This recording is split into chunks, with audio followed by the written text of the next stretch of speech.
लालियो लागो बेजोड़, लालियो लागो बेजोड़, लालियो लागो बेजोड़, ये चौड़ी लालियो लागो बेजोड़, लालियो लागो बेजोड़।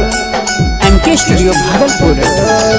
आगे गोरे तोहर गलिया चौड़ी देखे में लागो बेजोड़, आगे गोरे तोहर गलिया चौड़ी देखे में लागो बेजोड़, गे चौड़ी केसियो लागो बेजोड़, गे चौड़ी लालियो लागो बेजोड़, गे चौड़ी केसियो लागो बेजोड़, गे चौड़ी लालियो लागो बेजोड़।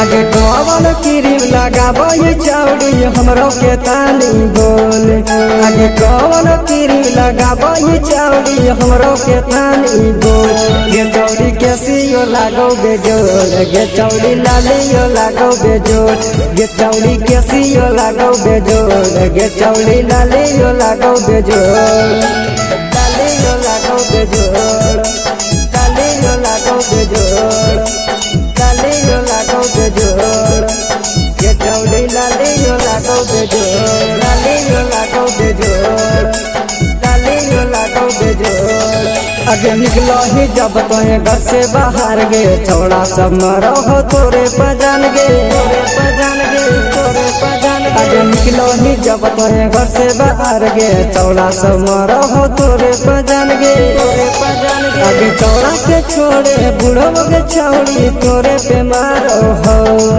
आगे चौड़ा के छोड़े बूढ़ो के छौड़ी तोरे पे मारो हो, के चौड़ी केसियो लागो बेजोड़, के चौड़ी लालियो लागो बेजोड़, गे चौड़ी केसियो लागो बेजोड़, गे चौड़ी लालियो लागो बेजोड़, लालियो लागो बेजोड़, लालियो लागो बेजोड़, लालियो लागो बेजोड़, गे चौड़ी लालियो लागो बेजोड़, लालियो लागो बेजोड़, लालियो लागो बेजोड़। आगे हो गेलो साइज करे के प्यार गे, वही जे मारा हो राकेश पवन गे, राकेश पवन गे, राकेश पवन। आगे हो गेलो साइज करे के प्यार गे, वही जे मारा हो राकेश पवन गे, राकेश पवन। आगे कृष्ण के बता दे गे चौड़ी की हो तोहर रे, आगे कृष्ण के बता दे गे चौड़ी की हो तोहर रे,